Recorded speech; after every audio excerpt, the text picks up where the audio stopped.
Okay, and it looks like we're ready to go. So, folks, hello and welcome to this Centre for Constitutional Studies panel on the problem of how to regulate or at least address so-called awful but lawful speech in Canada.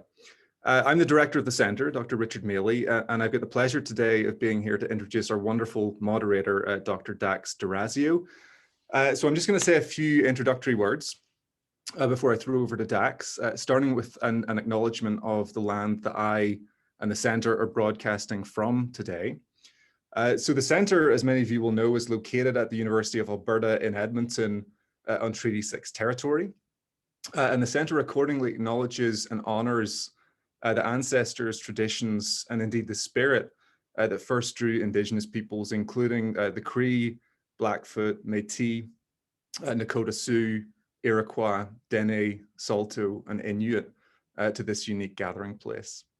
And in acknowledging the territory that we're on, we also acknowledge that all of us here enjoy the benefits of treaty. And we therefore call upon the spirit and intent of treaty to maintain us in a stronger, more enduring, more equal relationship. And of course, we recognize as well that land acknowledgements such as this one are one very small, indeed one minuscule step in the ongoing process of reconciliation in Canada. So we're here today to talk about free expression. And there is, for me, no better person to host a panel on free expression than our moderator today, Dr. Dax D'Orazio. So Dax is a postdoctoral fellow in political science at Queen's University. He's a research affiliate with our centre, the Centre for Constitutional Studies, and he's the host of a fantastic new podcast series on free expression published by our centre. And if you'll forgive the completely shameless plug, I strongly recommend that you, all of you who are here, go and download Dax's series, which you can find wherever you get your podcasts, whether it's Apple or Spotify or Amazon or wherever, you can find it there. But I have to say we're about halfway through Dax's, the first season of Dax's series right now, and he's managed to compile such an investing, vital, and I think timely series of conversations. And so I enthusiastically, if slightly selfishly, recommend that you go and check it out whenever this panel is finished. So with that said, I'm going to throw over now to Dax, who's going to introduce our three speakers for this session. Although, just before I do, I should mention that we'll be doing an open Q&A for this session right at the end. So if you have a question, please post it in the Q&A section of Zoom, and Dax will pose as many of those questions as he can before the end of the session to our panelists. So now, finally, without further ado, I'll hand over to Dr. Dax D'Orazio. Dax, take it away. Thanks so much, Richard. Now I don't have to do any of my own shameless self-promotion. And thanks to everyone that's been listening along to the podcast. Good afternoon, everyone. We have precisely 1 hour for this event, so I'm going to try to move quickly and get things going. We're hoping to provide ample time for conversation across the panel and also field some questions from the audience. So consider this a necessarily truncated introduction. So here's what you can expect for the next hour. First, I'm going to provide us with a brief snapshot of the problem that we will be collectively tackling today. Next, I'll provide a short introduction for the panelists. Each one of them is a fount of impressive scholarship and associated achievements, so please don't mistake my brevity on this point for a lack of any of those things. From there, we'll have each of the panelists deliver short introductory remarks, about 5 to 8 minutes each. And once we've heard from them, I'll follow up with a question posed to each of them for around 15 minutes or so. And then lastly, we'll open it up to questions from the audience and broader discussion. So as you already know, I host a podcast in conjunction with the Center titled Free Expression, the Future of a Fundamental Freedom. And we had planned on an event of some sort during the release of the podcast, and the episodes are coming out every couple of weeks. And I'm pleased to say that we've pulled together 2 individuals that had top-notch interviews from the first season, one that's been released already and one to which you can look forward to. So these are Richard's and Carissima's respectively, and a sneak peek at what I think will be a top-notch interview in our second season for the podcast. And here I'm speaking of Emily. I'm hoping to start taping the second season sometime in the early new year, so please stay tuned for that. Now, for those of you that have been listening along, we very much appreciate your support and your positive feedback so far. This event tackles an issue that came up in several of the podcast interviews from the first season. And in that sense, the event is a way to take a consistent theme from the podcast and put it under the microscope with some additional scrutiny. Our basic problem is that the size and scale of our means of digital communication complicates our ability to devise meaningful regulations. There's almost universal recognition that we need to create a healthier public discourse and mitigate expressive harms. Further, there's a truism, at least in public policy, that technological innovations are always one step ahead of government regulation, if not several steps ahead. And I think that's certainly the case if we're looking specifically at online expression. The digital revolution has had some incredibly positive effects, including putting an endless store of knowledge literally at our fingertips, but it also has some downsides too. Digital technology is often abused to spread misinformation, disinformation, and hate speech, for example. To complicate matters from a specifically legal perspective, most harmful expression online isn't technically illegal in the sense that it transgresses a legal boundary. Harmful expression is usually what we might say or might call liminal. It is awkwardly situated between what's reasonably considered offensive and what's actually illegal or in contravention of something like the criminal code or a human rights code. Those primarily responsible for online regulation, i.e. a vast web of platforms that are private but arguably perform a public function, they've essentially become reluctant censors. They may face technical burdens in developing meaningful screening mechanisms, and they also desperately want regulatory consistency. Expressive harms have also become both more targeted and more dispersed as a result of the digital revolution. Malign actors can target individuals and groups with ruthless efficiency, ranging from public shaming campaigns to outright doxing and swatting. When someone is turfed from one platform, they may just spring up on another. And anonymity can be a potent shield to bully and harass others. But expressive harms are also spread across greater space than they've ever been. We've seen a gradual degradation of public discourse, rife with polarization and extremism. And there's an intuitive sense that the way we communicate online has something to do with that. What we're discussing today isn't just theoretical either. It's something that both affects our daily lives, and it's very much a part of the federal policy agenda right now. So how do we make the online world safe and accessible is no easy task. But here to help us make sense of the problem and offer some potential solutions is our panel for this afternoon. First, we have Richard Moon. Richard is Distinguished University Professor and Professor of Law at the University of Windsor. He's an author of several books and journal articles about free expression in Canada. As I mentioned in the podcast, you might say he wrote the book on free expression in Canada, The Constitutional Protection of Freedom of Expression, from the year 2000, I believe.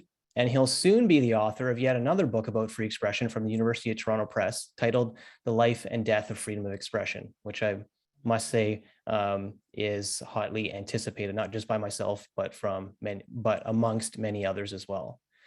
Next, we have Carissima Mathen. Carissima is a professor of law at the University of Ottawa. She teaches Canadian constitutional and criminal law, as well as seminars in advanced constitutional law. An accomplished lawyer, she's been a part of groundbreaking case law in Canada with LEAF. Likewise, she's published several books and journal articles in her fields, including a recent article about regulating social media for an edited collection by Emmett McFarlane from the University of Toronto Press. And last but not least, we have Emily Laidlaw. Emily is Canada Research Chair in Cybersecurity Law and Associate Professor of Law at the University of Calgary. She researches in the areas of technology regulation, cybersecurity, and human rights, with a focus on platform regulation, online harms, privacy, freedom of expression, and corporate social responsibility. She's the author of the book, Regulating Speech in Cyberspace, Gatekeepers, Human Rights, and Corporate Responsibility. She's also a part of the federal government's expert advisory group on online safety. All right, I'm hoping that we can go in that same format that I just mentioned with my introduction. So Richard, if you would like to start us off, please do. All right, I will. Thanks, Dax, and thanks, Richard, for inviting me to do this. I was actually hoping somebody else would go first, but I will nevertheless do my best. The first thing I wanted to say is that it's probably important to recognize that many of our laws that restrict speech in some way, whether we're talking about obscenity, hate speech, but other laws as well, even before social media, even before the internet, were rarely enforced. Enforcement was occasional, selective, And I think one need only point to Section 13 of the Canada Human Rights Act, which was the subject of enormous controversy and ultimately repealed. And our government may yet reintroduce Section 13 into the Canada Human Rights Act. It prohibited hate speech, well, speech on the internet in particular, that was likely to expose members of different groups to hatred. And it was the subject of enormous controversy, and yet there were really only a handful of cases over the years that went through that process. And so I think it's really important to recognize that these laws have been rarely enforced to begin with. But of course, in the face of internet, social media, it seems like enforcement has become, well, almost impossible, overwhelming. One need only look at what the Supreme Court of Canada had to say about what counts as obscenity. A justified criminal code ban on obscenity being, in the court's view, a justified restriction on speech. And yet one looks and sees that material that clearly would fall within the definition of obscenity offered by the Supreme Court of Canada is all over the place online. So it seems like enforcement has just become overwhelmed and impossible. Excuse me. I wanted to make, sorry, I want to make three observations, from all that.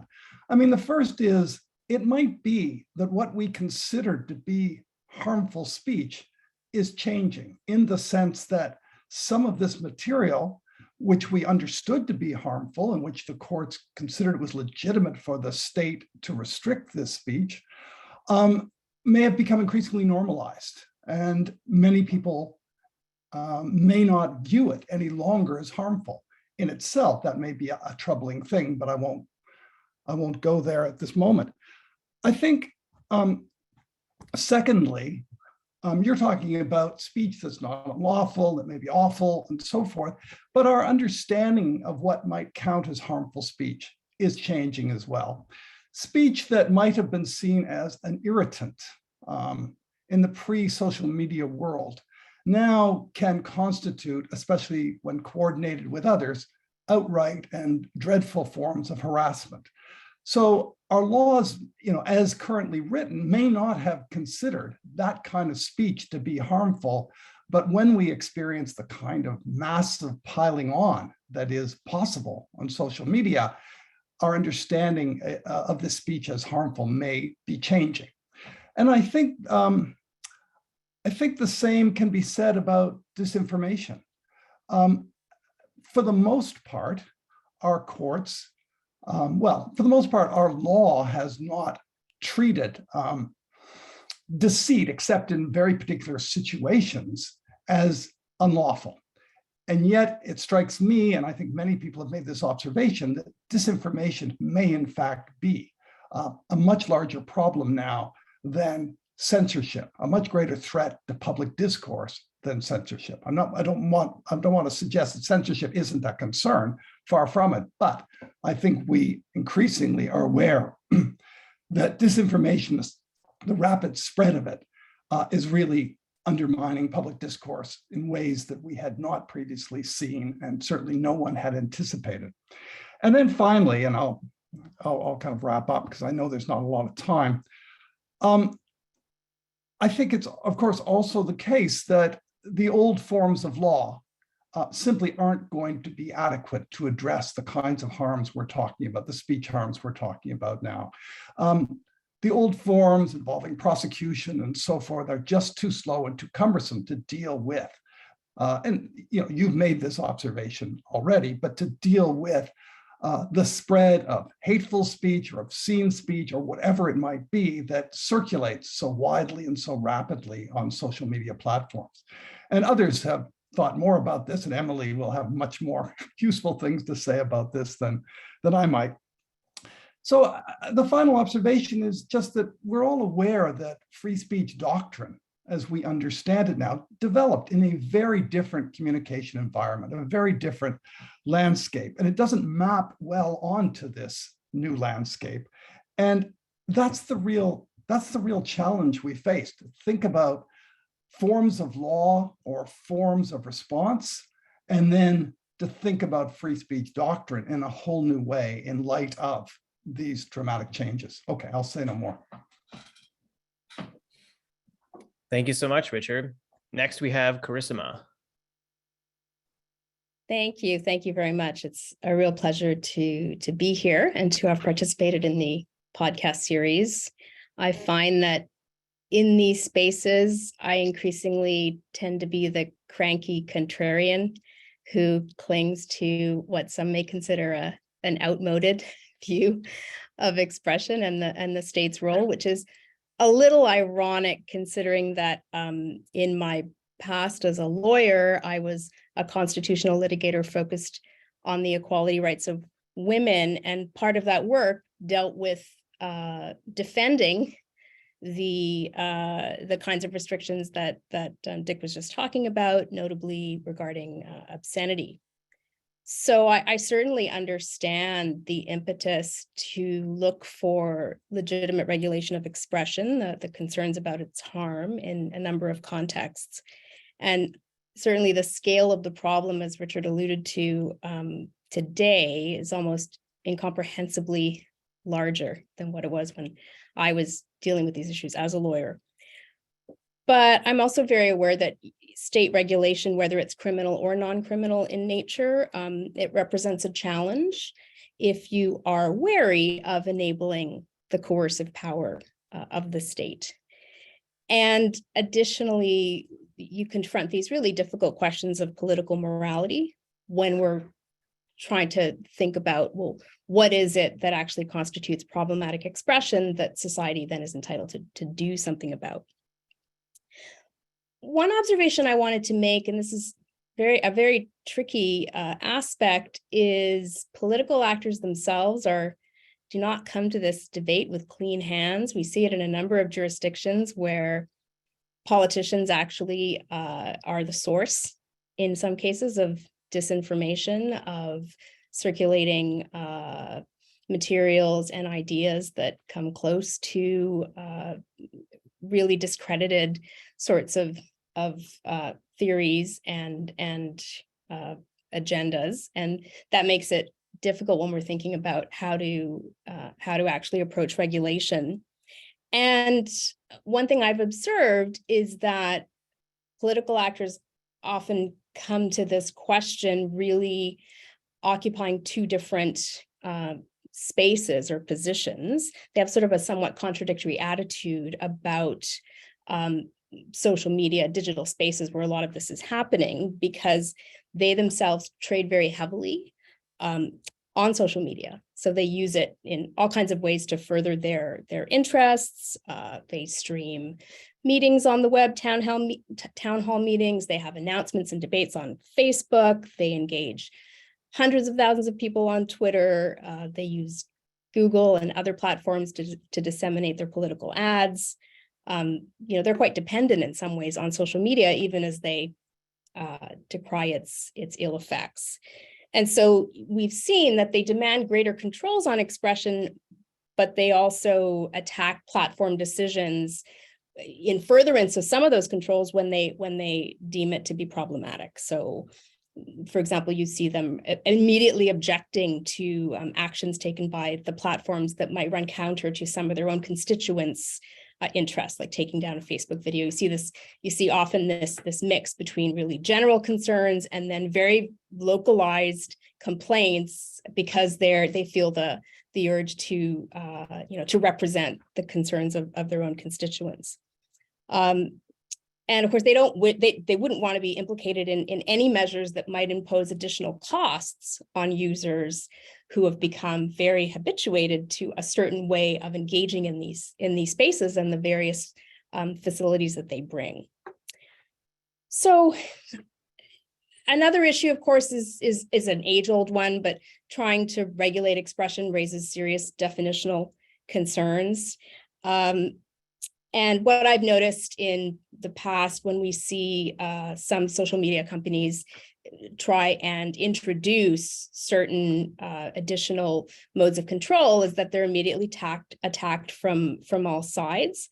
And they really tend to satisfy no one. And this is in part because of the enormous levels of distrust that we see in the public space. And so we have to be cognizant of the very intense reaction that regulation of this kind is going to inspire from people who are engaging in these kinds of debates. And we often have in these moments, you have these competing claims of social and political wrong by oftentimes themselves competing groups, competing marginalized groups, and it becomes very tricky to know exactly how to navigate that.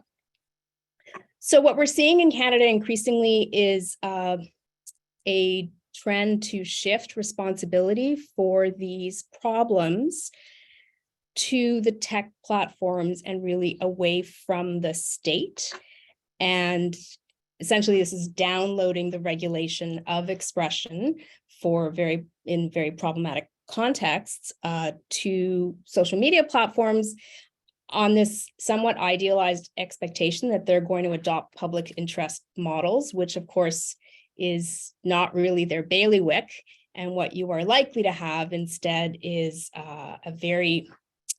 the definition of an overbroad reaction, because when a non-state actor is being invaded upon by a state actor to avoid a certain outcome, they will invariably take a more totalizing approach, and up to and including perhaps prior restraint regimes, which is going to be a very different way for people to think about how it is that they engage in this space. What we have seen more recently, and I think the panel on which Emily was participating with respect to online harms made this move, was to think about a more proactive model that looks to how the entire culture and the entire space of discourse is being curated, as opposed to a reactive model that is focused on problematic expression once it happens. So instead of pressuring companies to deal with problematic actors or expression after the fact, not that there isn't room for that, but that the focus would be more on the front end, for example, moves to increase transparency, imposing some kinds of additional duties on these tech actors, which I think is a welcome development in the sense that it takes a bigger view of the problem, but we do need to remain realistic about what exactly that can achieve. So it's a really tough issue, because solutions that seem straightforward, that are often presented that way, will come with consequences that people may not expect, and that may really make them uncomfortable in terms of how they themselves engage in these spaces. So we just need to be very aware of what the challenges are, what are the benefits of this enormous space for public discourse that has emerged over the last 20 years. What do people derive from it that they value? And to what extent could that be put at risk by moves that we take to deal with what are clearly pressing concerns? Thank you so much. All right, on to Emily. Thanks, Dax. I loved both of your comments. I just want to jump right into the conversation now. So I've actually I asked myself a very specific question, thinking it might kind of kickstart some of our conversations. And so the question that I was wrestling with, and I do wrestle with, is can the law and should the law regulate lawful but awful expression? And so in particular, my focus is on laws that impose obligations on social media and other similar platforms. And so that's what I'll talk about with just, in my 5 minutes. And before I dig into it, I want to unpack what I see as these kind of three categories of lawful but awful content. And one is content that, and this was sort of discussed, I think, by Carissima and Dick, is that content that, depending on the context, may be illegal. So to an extent, this covers everything, right? And I'm thinking here of hateful content that may or may not be hate speech or terrorist propaganda, defamation, harassment. So it's context driven and exists along a spectrum from legal to illegal. And the second is content that is currently lawful, but there may be some merit for it being illegal. For example, criminalizing the intentional spreading of false information that's harmful to the public interest. Well, we know that the criminal provision was rendered unconstitutional in Zundel, but you know, it might be a different result today. And what we're seeing a lot of right now is different states, you know, Canada and elsewhere, playing with the idea of, are there certain circumstances where disinformation specifically may legitimately have legal obligations that render it, I mean, it might be criminal or civil. The third is content that is plainly lawful, but in social media context creates unique harm. So this is more about social media as a product safety issue, right? Sale of goods to teens that they use to take their lives, eating disorder content, self-harm content. And in terms of law, I think what we need to consider are, well, I'd say a few things, and this is what I'll comment on here. First is that legislation that directs social media to specifically action lawful content, so say take down that type of content, is constitutionally suspect. So if the government passed a law that said social media must take down legal disinformation, then there is an argument that social media is essentially being enlisted to undertake government action. And so in this way, government is using private companies to kind of through the back door censor lawful speech. But we're still left with this, you know, some content that's extraordinarily harmful. And how do we address that? The content is just one part of what is harmful, and that's something I want to focus on, because the attack vector is really the way that social media is designed. And Carissima talked a little bit about that, and we talked about it a bit with this online harms panel that I was part of. So it's the algorithms that recommend and amplify content to users, and it's the content moderation systems, both, you know, the lack thereof or when it exists through humans or automated, that all shape the content that we consume. A recent inquest by the coroner in the UK looked into the suicide of a teen girl and found that social media in that context, in particular, they were looking at Instagram and Pinterest, contributed to her death, that essentially it was the negative effects of social media use. And I think that the other cause of harm that we're left is that we're left at the mercy of the wildly variable content moderation practices of social media. So we are dependent on them for a remedy. So even if content is illegal, the speed and the virality of content and the volume means that an action through the court, civil or criminal, is just not practically possible. And I think that Dick was mentioning that really this has always been a concern, right? You know, this has been a problem before social media and is sort of exacerbated even now in this context. But what it does mean now is that victims are left without due process and without access to a remedy. I think the basic elements can be standardized, and that's something important that, I mean, at least it focuses some of the work that I do. Some of the detail, though, needs to be left to social media to figure out specific to their platform. You know, Clubhouse is different than Zello and is different than Facebook and then to Rumble. In my view, it's the system, it's the design of social media, it's their trust and safety practices. These are all fair game for law. You know, that is part of what, you know, we worked on as a panel of online harms, is we did really circle around the idea that platforms should have a duty to act responsibly in how they manage the risks of harm of their services. So it's more focused on the design than on individual pieces of content. But here's the flip side of the coin, and this is where I'm going to end my comments.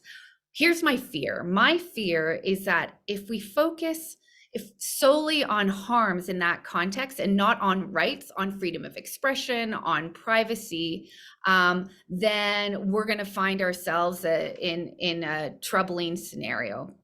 You know, we see courts already making these sorts of mistakes. If anyone read the Supreme Court of Canada case Ward in Quebec, the 2021 case, I really struggled with the reasoning of both the majority and the dissent. I mean, it's not a social media case, but what you saw is that the majority was really focused on freedom of expression, and the dissent was really focused on online harms. And what we should be focusing on is both. So in saying that social media have some duties, that they should be responsible corporate actors, it should be just as much about protection of harm as as well as the responsibility to promote and protect freedom of expression and other rights.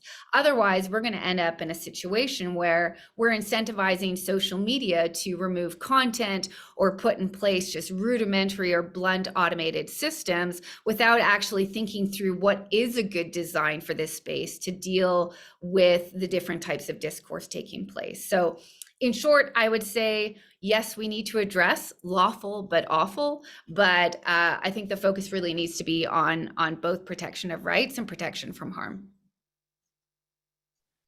Thanks very much, Emily, and thanks to all three of you. I have the unsavory task of taking those three short presentations and in turn giving you a very short and punchy question, even though the gears are turning and I could ask you questions endlessly. I'm going to go in the same order.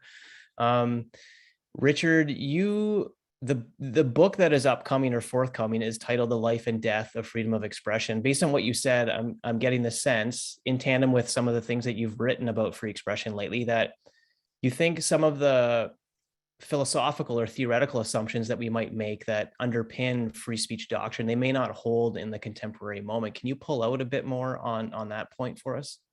Oh, okay. Well, thanks. I was a little worried about what you were going to ask me, but I think I can manage that.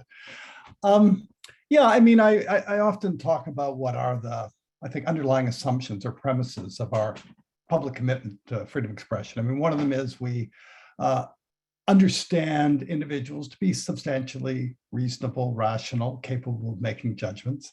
Another is we assume or understand that individuals have available to them a wide range of different perspectives. I sometimes attach a third one, which is less obvious, and that is that we imagine the state has the capacity, if not to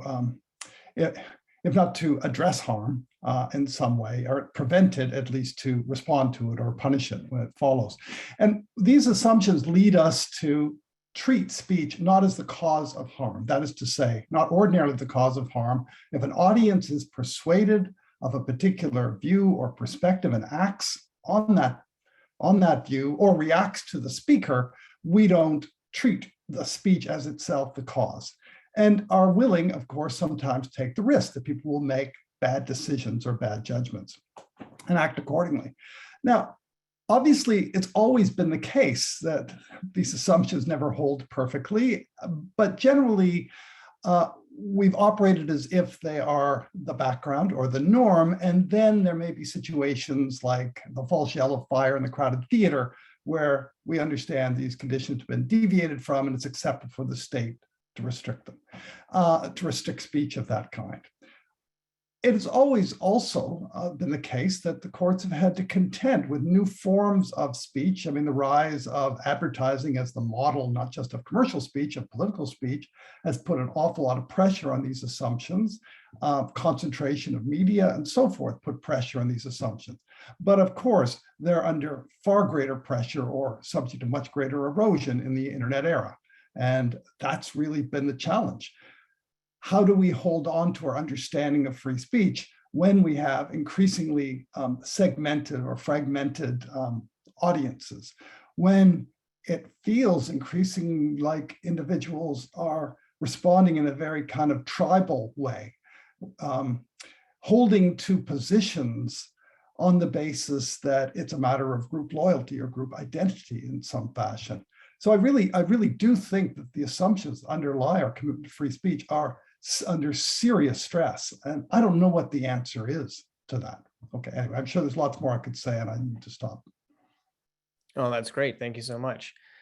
All right, on to Carissima. One of the things that stood out from your short presentation was that some of the burdens associated with regulating online expression have been downloaded on the platforms themselves. I'm curious to know if, in the context of developing some sort of regulatory framework, that we need to rethink the public-private boundaries here. It seems like one of the major tensions that lie at the heart of the development of policy in this area is that while the public sphere is supposed to ostensibly serve a public purpose, i.e. we are able to communicate with each other and have healthy discourse that then gets filtered into policy, that marketplace of ideas, or that public space is private and so subject to the dictates of algorithms that we might not know about, and also a profit incentive. Do we need to rethink the division between public and private in this domain? So I guess maybe I'll tease out two ways in which we can think about that. One is that the infrastructure, while it is based on originally public initiatives to develop the web, the infrastructure now with respect to the kinds of enormous capacity for storage and allowing for the scale and the speed of the communication that we see, that's in the hands of private companies, not all of whom I should note are residing in Silicon Valley. I mean, there's a whole swath of the web that we don't often interact with, but it's out there and it also offers similar facilities. But we're talking about the American companies. So yes, the infrastructure is largely now within the control and the curation of American of private companies, absolutely.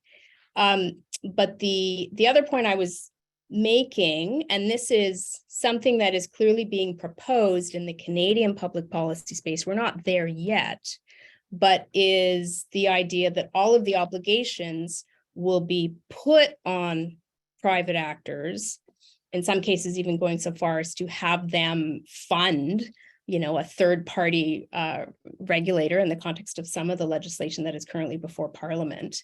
And it's very much this idea that they will still have the obligation to deal with the content and to develop standards and to respond to complaints, perhaps, and so on and so forth. But it will be under some sort of government structure. And one of the points I want to make is that does not absolve the government of its charter obligations. Like, it does not get to somehow elide the responsibility of the potential effects on expression from doing that.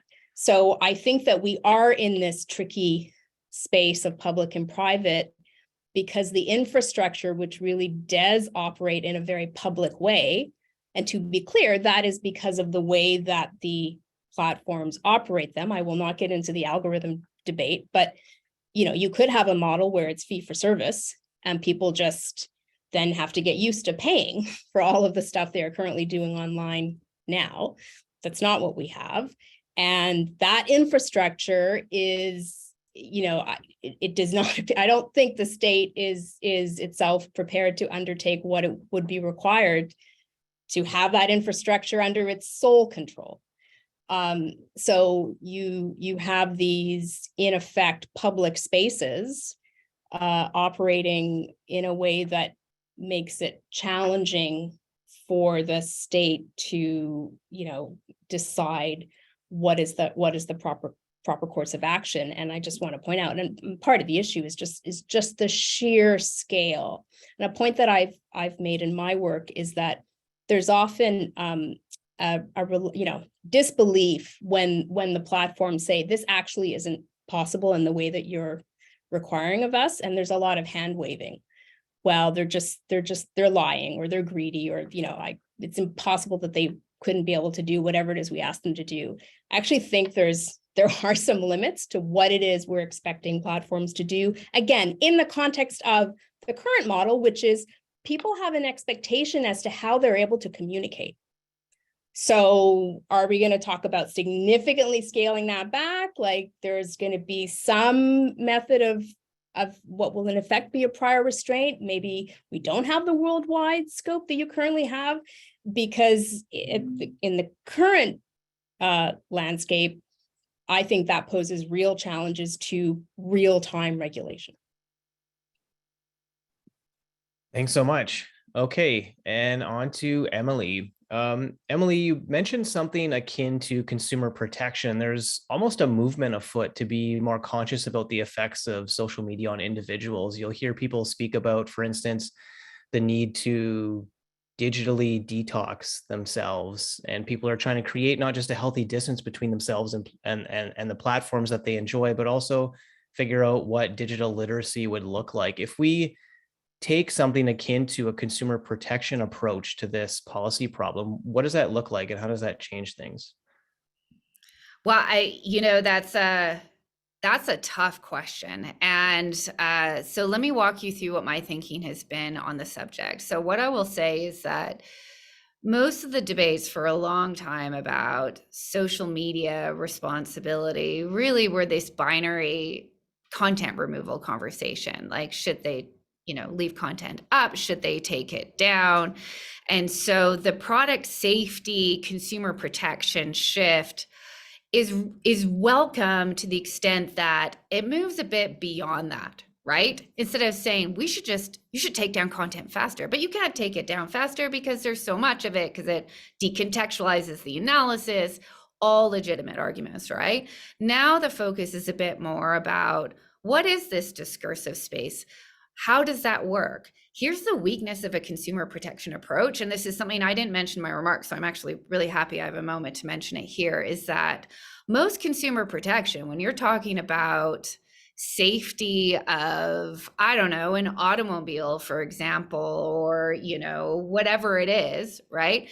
You're not talking about in terms of fundamental rights. I mean, you're not then engaging the balancing of like freedom of expression. So we have the model to the extent that, corporate actors in designing things should be taking certain steps, and we can pull from human rights to say, maybe you should engage in some due diligence. Maybe we should have better oversight of transparency. Maybe we should audit your practices, almost like occupational health and safety. Maybe you should have an assessment of your impact on free expression and privacy, on regional impacts, whatever it is, right? So we can put those two together, but there is a certain amount of this that is uncharted territory in trying to set out what this regulatory framework is. And it asks us to do things which I think both Dick and Carissima have been mentioning, which is, on the one hand, what does this mean then? If we're talking about what freedom of expression here, what is it here? Because one thing that's really been left unanswered, I think, in law in various jurisdictions, but in particular in Canada, is how you value this low level expression. I mean, if these are the spaces that we now interact, what is the meaning and value of this expression, to weigh that out in terms of saying what is the right threshold for consumer protection? So that's one uncharted end. And then the other side is this idea of tilting that Carissima got into, which is, that we are really experiencing rights and discourse now through these private parties. It's not unheard of, right? And this has certainly been a focus of my work. I mean, back in the day, I got into academics, like my PhD was about, now human rights are experienced through these private actors, and what should their responsibilities be. This shared governance, though, there's a lot we can pull from, but it's all cobbling together right now. Cybersecurity has always been about public and private governance. So we can draw from those frameworks, but some of this is new. And that means we're testing it. And that means there's going to be some error as we go along trying to experiment with these new models. Thanks so much again. All right, we are going to get into the Q&A portion. So if these presentations and questions and discussion have gotten your gears turning, you can put some questions into the Q&A chat just by clicking the Q&A button at the below of Zoom. I'm assuming the panelists can see these as well, so perhaps maybe we can start from the top. I was thinking what we can do is try to get something that looks like parody, and we'll start from the top and move our way down. And those of you that feel provoked or have something to say in response, you could just jump in. We maybe don't have to get everyone's take for each of the questions, but we'll try to keep this free flowing and informal. So I'll start at the top. Question is, the Western media has become very popular for spreading a one-sided super narrative, my opinion.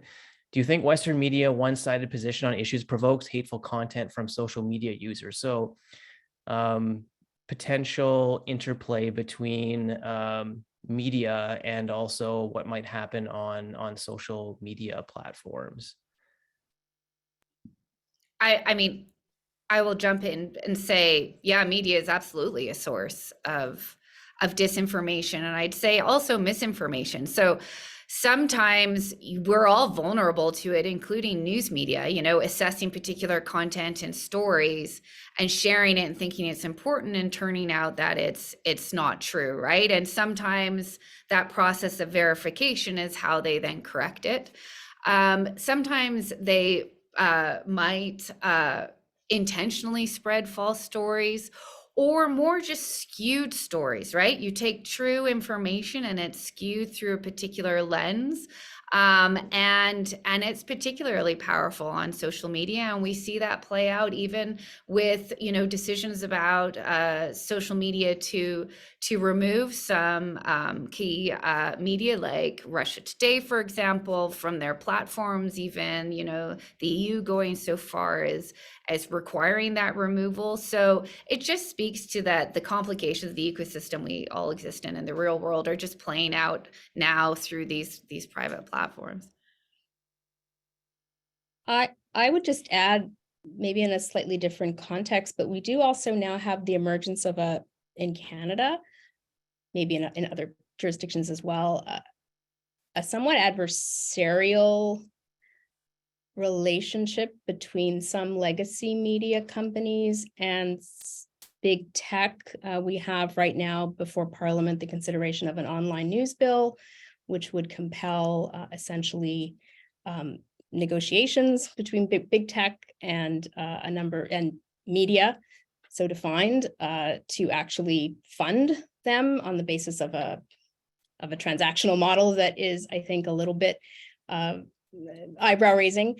And I think that can potentially have some unintended consequences of creating in the public mind, like this perception of how the media actually stands in opposition to social media, but at the same time will be drawing funding from them, which is not in any way to downplay the very serious challenges facing journalism in Canada. But I think this is another aspect of sort of the way that the public discourse is happening in Canada that's noteworthy, I think.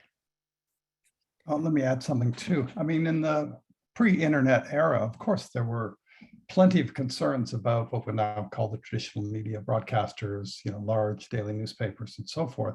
I mean, they were concentrated. Many cities only had a single newspaper, obviously corporate owned and advertising driven, with the consequence, certainly from the view of many people, that they adopted a particular perspective, didn't necessarily address certain kinds of views or certain issues. Obviously, there's always selection that goes on, editing that always goes on, but there was a real concern that certain perspectives, certain stories were simply not adequately covered by the traditional media because of the ownership model, because of the being driven by advertising. And so a lot of people, at least initially, saw the internet as a kind of answer, that suddenly there would not be the same filtering, the same oversight, the same control. But now at the same time, we look back and think, well, at least for all their failings, the traditional media, did, for the most part, adhere to certain journalistic ethics, including checking sources, including correcting errors when they came to light. And of course, that just doesn't happen on so many spaces online.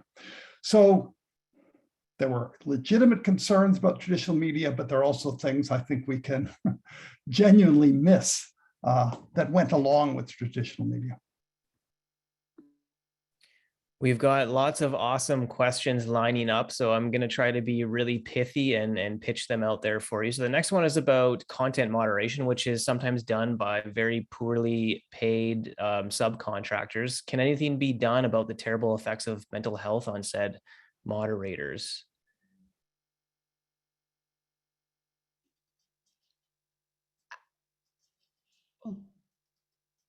There's been really compelling research about the horrendous effects on someone of having to vet flagged material, whether it's child sexual predation or terrorism or all other kinds of just, the most degrading kinds of expression you have, and someone needs to go through that. And I think it's a real problem, but the The alternative, which is where, and the companies do have to do this because the amount of information that's being filtered is so huge. The alternative, when you have machine learning processes that do that, is you know, if a mistake is made, for example, and it's linked to a machine learning, then everyone you know, seizes on that as an example of utter failure. I mean, if you want the human perspective on what makes something offensive or not, presumably you're going to need to have the development of some expertise. And I think that comes with significant psychological effects for many people.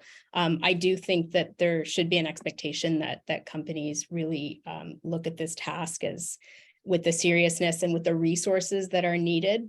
But again, it's this trade-off between having people bear the brunt of having to confront this expression versus having you know, automated systems do it in ways that can be quite crude. I'm just going to add one last comment because I agree with everything that Carissima was saying, and I would say that this also speaks to why automation is actually an incredibly important part of preventing certain content from being uploaded or taking certain content down, you know, especially in the area of, say, child sexual abuse images, but it's going to be imperfect. And so inevitably, you know, a certain amount of human oversight of it won't necessarily fix it either, because humans are imperfect. So the entire process is going to be imperfect, but we need both processes. And so that toll it takes on humans, I mean, I think there has been a lot of work about how to try to address that and work with that. I know in having conversations with some at the Canadian Child Protection Center, their employees are exposed all the time, but have really worked towards employee mental health and different steps to try to counteract some of the harm. All right, so the next question relates to Section 230 in the United States. So important distinctions we might make between publishers and platforms.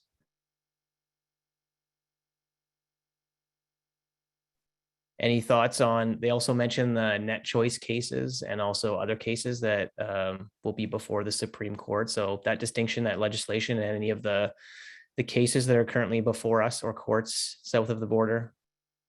I was looking at Carissima too. I wasn't sure if she wanted to jump on this. So maybe I will. I am so fascinated by what's happening in the US. And I would say that everyone should follow it too, because the knock-on effect will be on us is enormous because of our commitments in Article 1917 of our trade agreement. But I think that there's really two things that are important about Section 230. And one is going to be, you know, there's a lot of room to broadly or narrowly interpret Section 230. And for so long, interpretation of Section 230 was broad and it was stable.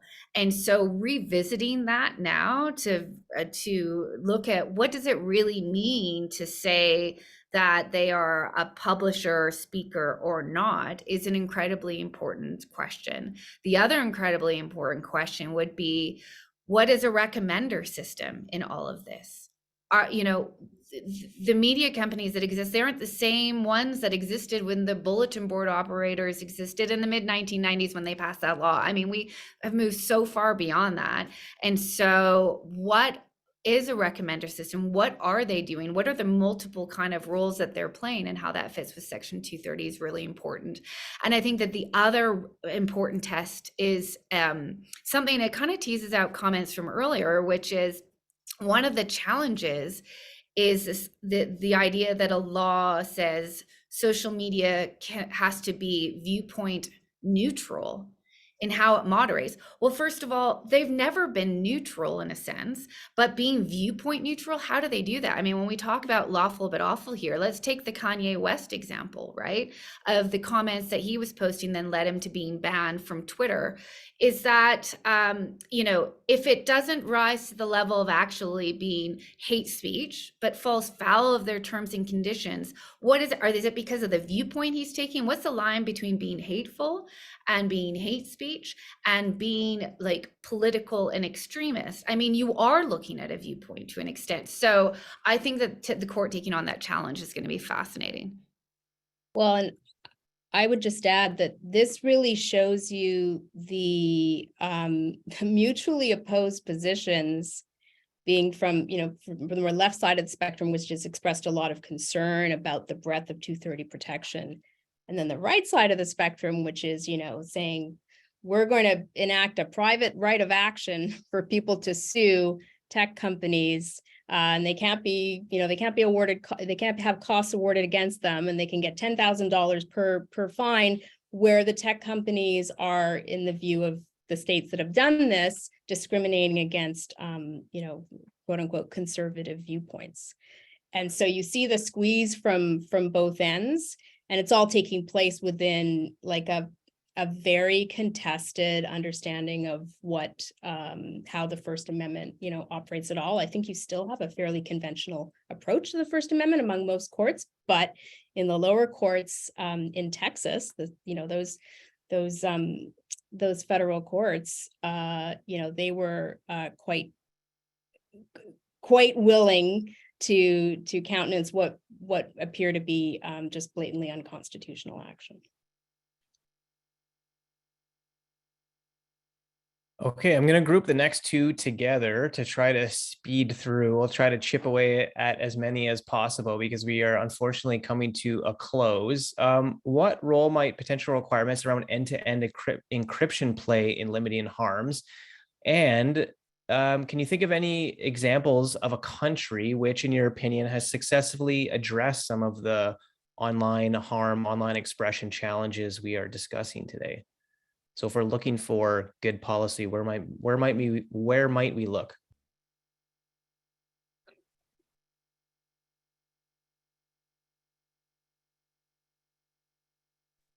Yeah, feel free to jump in. I was trying to be polite because I was jumping in so much earlier, but I would say that one of the major hurdles that we face is trying to address what we do with private messaging and end-to-end encryption. Because I will say I'm really unsatisfied, and it's actually on my list of projects. I have, 2 papers going ahead, and I think it's like paper number 2. Because here's the argument that ends up being said, well, we don't want to undermine encryption. That's, just has massive impact on privacy. Absolutely. And I agree with that point. But the other point is, yeah, but private messaging and encrypted spaces is also where, this is where kind of the mischief is happening. If you want to be sharing child sexual abuse images, that's where you're going to go. And some of these groups can be as large as 100,000, 200,000 people.